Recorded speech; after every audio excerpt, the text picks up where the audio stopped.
Good morning, students. Hot, right? So in the last class we had done about this lesson. We had begun this lesson, glimpses of the past, and we also learned something, not much, but something about the events that led to the First War of Independence of 1857 and how the Indians became weak. And the reasons I told you that they became weak because they began to call the Britishers to help them sort out their fights between the other Indian kings.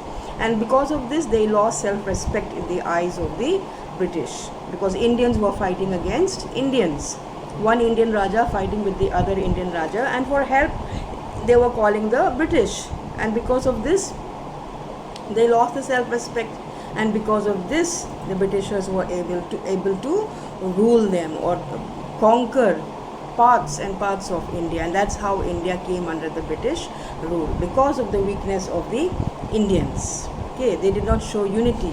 So in the first few pages we had done about Tipu Sultan and how he was very far-seeing or far-sighted, unlike the other Indian kings who were very short-sighted. They did not think about the future. Unlike Tipu Sultan, he knew what was happening and he tried his best to fight against the British, but he could not do so because he was quite alone. Then we also read about how the Indians reacted to the conquest of the British. Some people were happy, some people were sad. Some religious leaders began to spread untouchability, began to spread child marriage, the principles of child marriage, the principles of untouchability. Some people said that women were the main cause of misery in India. They began to blame the women, like it's been happening in the past. So, and some people thought that no, this is wrong. We have become slaves to the Britishers, to the foreigners, and some people knew that this was wrong, but nothing much could be done about it. Yes, so we had done about that, and how the British they stopped giving duty, or in the sense giving tax on things that they were bringing from Britain. They were importing from Britain things. Usually when we import things from other countries, we have to pay tax. Yes, but the Britishers said we will not pay tax, and they did not pay tax, and because of this the Indian industries lost a lot of money. Many industries, many small industries, cottage industries, small scale industries, big scale industries, all began to lose money, began to lose their businesses. And these British policies, they began to have new rules, new policies, and this completely destroyed the people of India at that time. These were some of the reasons that or events we can say that led to the First War of Independence. And there are some more reasons, and that we will be doing today. Okay, let's continue with the class. Please look at the picture. I'm sending you just a picture of the lesson and then listen. Okay, so let's continue. So now the fourth part of this lesson, that is page 39, about Raja Ram Mohan Roy, 1772 to 1833. So he also was a very good social reformer. He tried his best to change society. Ram Mohan Roy, a learned man from Bengal, understood what was wrong with the country. Just like Tipu Sultan, who was far-seeing, so Raja Ram Mohan Roy also, he knew what was wrong with India and what was the problem and where the problem lay. Let us not despise ourselves. Despise means hate. Let us not hate ourselves. Our ancient culture is great, and we are capable of greater achievements. We must first reform our society. Superstitions have been ruining us. So see, so many years ago, and till now we do not understand this. Till now we fight in the name of religion, we fight in the name of caste. But at that time only he came to know that what we must change is society, change ourselves. First we need to change our outlook, what we think, and then we can move on to change society. And so this is what he said. Let us not hate ourselves. Our ancient culture is great. He also talked about the culture of India, or Indian culture, which was very great and is still great. And he tells his friends standing there with him that we are capable of greater achievements. We can do much better in life. We can improve the way we live. But first we must reform. Reform means to change for the better, We must change our society. Superstitions have been ruining us. Indian people have too many superstitious beliefs.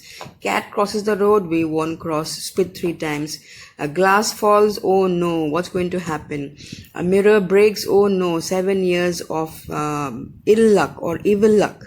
Yes, so this is what we think. So this is what is ruining India, and this is what he came to know at that time.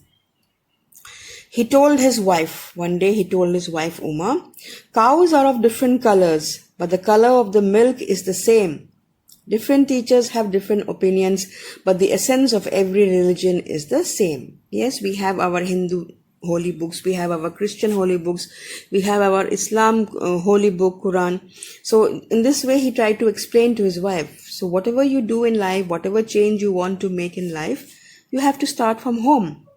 Yes, charity begins at home. You have to start from home. So he began to explain to his wife that even though cows are of different color, the color of the milk is white. Same way the color of our blood. We may be Hindu, Muslim, Christian, whatever, but the color of our blood is the same, the red. Same way the color of the milk of the cow is the same. And he says different teachers have different opinions. Different people have different. No two opinions can be the same. People have different thinking. So he said people have different opinions, but the essence of every religion is the same. Essence means what we get from that religion. No religion teaches us to be unkind to anyone, to be bad to anyone, to kill anyone in the name of God. That is the worst thing that we as human beings can do. Nowadays we are doing that in the name of God, in the name of our religion. Hundreds and thousands of people die every day. And we fail to understand that what our holy books teaches us is the same. Whatever we are studying is the same. All holy books teach the essence, what we get from that, the summary of all the holy books is the same. And this is what we fail to understand. And at that time, Raja Ram Mohan Roy understood this. He was attracted by science and modern knowledge. Yes, even though he was from that time, but still science and he liked to learn about science and modern knowledge. Knowledge should be practical and scientific, he said. Knowledge should be practical and scientific. He started newspapers, but the suspicious British stopped them in 1823. He began to take out newspapers, but then the British stopped him. They became suspicious of what he was doing. He crossed the seas and went to England to see what made the British powerful. There he told them. So he went to England and he spoke to the people to see what was making them so powerful in India. And he told them that we accept you as rulers and you must accept us as subjects. He told the people there in England. He crossed the seas. He went across the seas. He went far, far away, just to see what made these British people so strong, so powerful. How could they come and conquer India just like that? So he went there to see how they became so powerful. So Raja Ram Mohan Roy went across the seas, that is to England, to see what made the British powerful. And he told them, when he reached there, he told them, we accept you as rulers and you must accept us as subjects. But you must remember the responsibility a ruler owes to his subjects. He said, okay then, we accept you as our rulers, but you must accept us also as your subjects, as your people. And you must behave as how rulers should behave. A ruler means in the sense a leader. Yes, a leader should think of his subjects, should think of his people. For example, I can say I am a leader because I teach you all English. So I should be thinking about you all in whatever you all do, especially in English. Maybe I will not be bothered about what you do in history, in social science or maths or science. But what you do in English is my responsibility. So as a leader, I need to see that you learn things properly. So he told them, yes, okay, we accept you as leaders, but then you must accept us and be responsible rulers. Now coming to the next page, that is oppression, which you see on your screen. Oppression. Oppression comes from the word oppress. Oppress means to put down somebody. Okay, say 1765 to 1835. But the British continued to oppress Indians. In 1818, they had passed Regulation 3. Under it, an Indian could be jailed without trial in a court. One of the worst rules that they put forward. Now, if somebody commits a crime, he has to go to jail, and then there is a trial, and there will be a judge, there will be a lawyer who will fight his case, and accordingly he will be put in jail.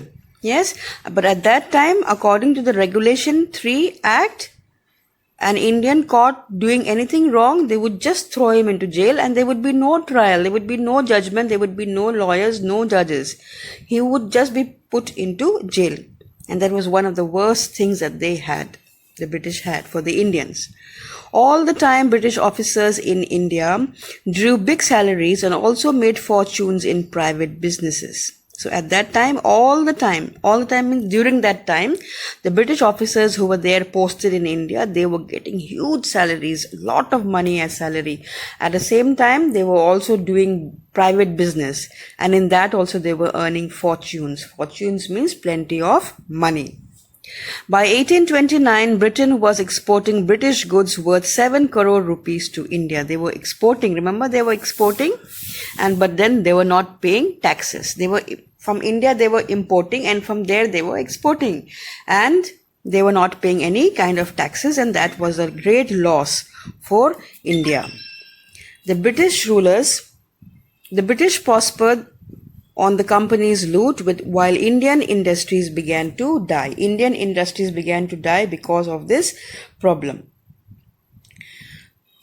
The Governor General Bentinck reported back home, the bones of cotton weavers are bleaching the plains of India. He said the bones of cotton weavers are bleaching the plains of India. He said cotton weavers mean people who were growing cotton and who were growing and also harvesting cotton, and that was what was bleaching the plains of India. Bleach means to make white. The plains of India were getting white because of the cotton weavers, the people who were weaving cotton, who were growing as well as making cotton. This is what Governor General Bentinck reported back home. He was the Governor General at that time, and so this is what he informed the Britishers back home in Britain, in England. Yes, and it was a very, very bad time for all the Indians. They had a very bad time. They completely oppressed whoever they could oppress, put down, that is, they oppressed. They didn't allow the Indians to come up at all. And one of the biggest reasons was because there was a lot of infighting. The Indians were fighting amongst themselves, and each one Indian was calling the Britishers to help them.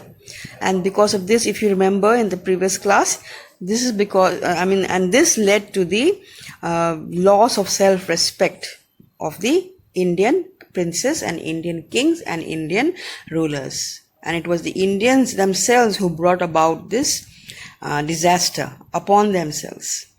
Okay, I hope it is clear. Yes, so we'll stop here for today. I will continue in the next class. I'm sending you homework in Google Classroom. Please